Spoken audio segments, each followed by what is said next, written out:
Hi, my name is David Hunter, and this is From the Abyss.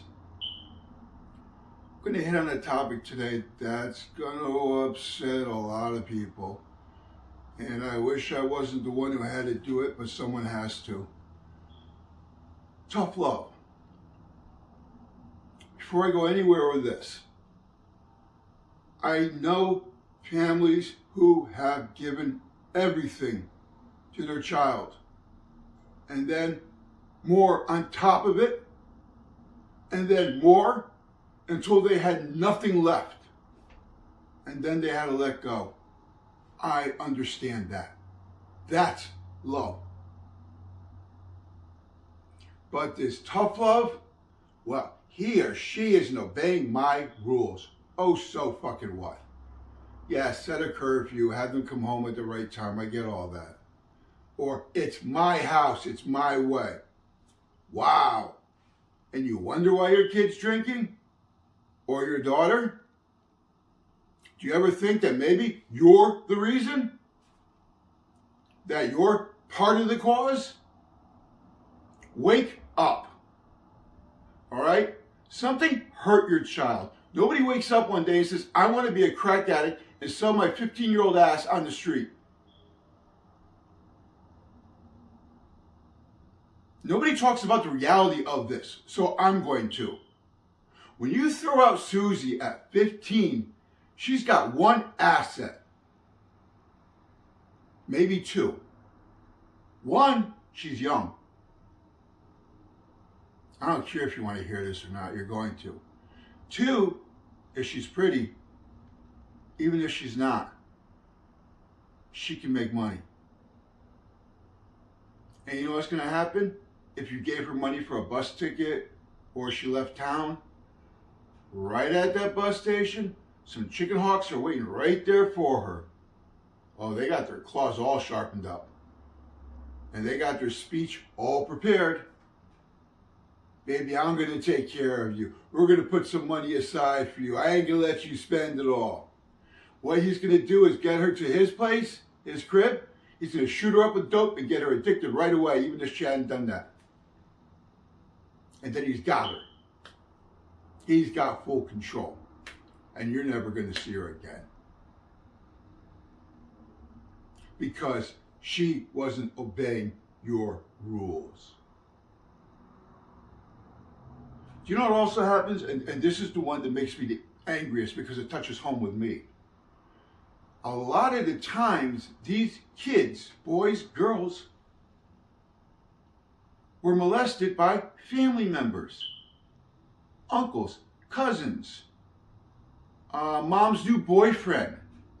And when they finally get the courage to tell you, you throw them out. Fuck you.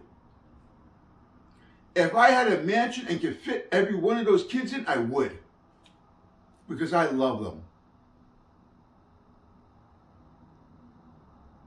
I burn myself out all day long doing these vids. I'm exhausted. I sleep sometimes for days. Just hoping one kid out there comes across it and says, my God, someone gets me. Tough love doesn't work. It's a cop-out. The reason you're doing it is so you can make your tea time. Or because they're an embarrassment, like my family did. Oh yeah, it was my fault. It was my problem. I asked to get raped and almost murdered at 6. How is that my problem? But that was my father's attitude. He was a piece of shit. I can say that because he was my dad. You know, he wanted me off to rehab in time to get ready for college. And God help you if you ever disagreed with him. No, he never hit me. Sometimes I wish he did. That I could have handled. But his mouth was something else. Not all parents do that. And I can't keep prefacing people. You either hear me or you don't. But a lot of families use tough love just to throw their kids out because they don't want to deal with them. And I can't stand you. You disgust me. You never should have had them in the first place. They are your responsibility. they're your love. I wish to God, I have something like a daughter, kind of. It's weird. And she does her thing. I'm not thrilled about it, but you know what? She's once before called me and asked me for some gas money, and I sent it to her because I care about her. And if she was one day at 2 o'clock in the morning to say, I can't explain why, but I need $100 right now, I would send it. She also doesn't abuse that either. But this is what gets me, this is what I'm going to end on, and it drives me nuts and it makes me so sick. I see you families at the funerals with their crocodile tears wailing about what happened and what went wrong when 2 days before they called you and you hung up on them and said you never wanted to see them again, and they committed suicide.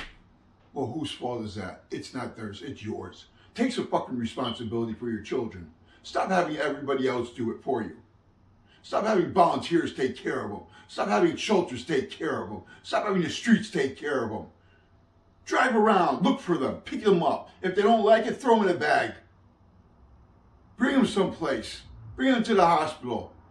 Force them to go. If they're under 18, hey, they don't have to agree. You do what you have to do to save your child. Many years ago, my best friend, when I was in AA, 2 days before he committed suicide, asked me if he could stay with me. He was homeless, he was out there, it was a mess. He was shooting dope, back when it wasn't very popular, or not like it is now. And the only reason I said no is because I lived with roommates, or else I would have said yes, 100%. 2 days later, he died. I didn't feel guilty for him dying. I wasn't the one who pulled the trigger. But what made me so angry at the funeral, and I left, and I almost told out the family, and it's a good thing someone pulled me out, was because everybody was crying, and he wrote this messed up suicide note because he was probably fucked up on dope. And he was quoting Led Zeppelin and Black Sabbath, and his parents are trying to understand what the words mean, and can you give me a copy of the song? Where the fuck were you 2 days ago? Where were you 2 days ago when he was banging on your door begging to see you? Oh, I know, you let him in, he might steal something. So what? At least you know where he is.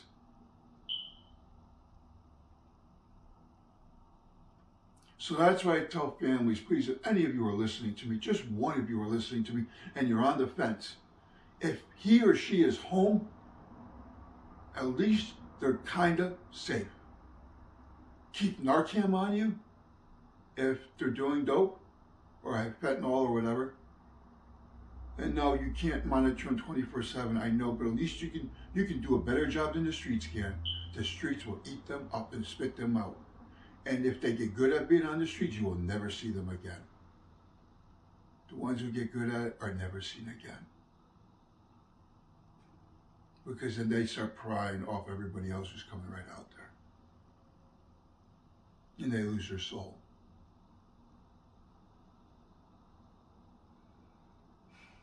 Don't throw them out. Throw them into rehab, a good one. One that deals with what's going on with them. Not Hazelton. Fuck Hazelton and that bullshit. Not a 12-step program.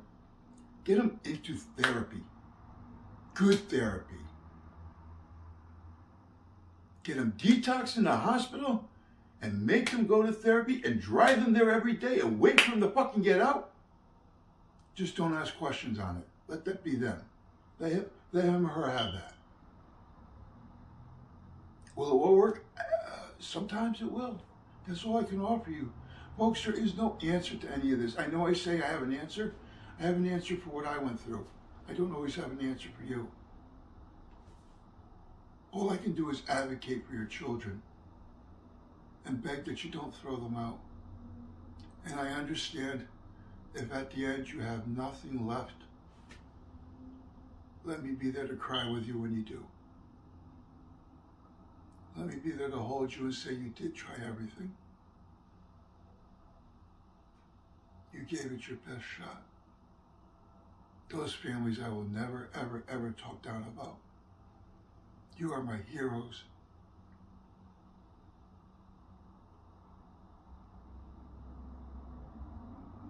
This is David Hunter from the abyss saying, don't throw them out.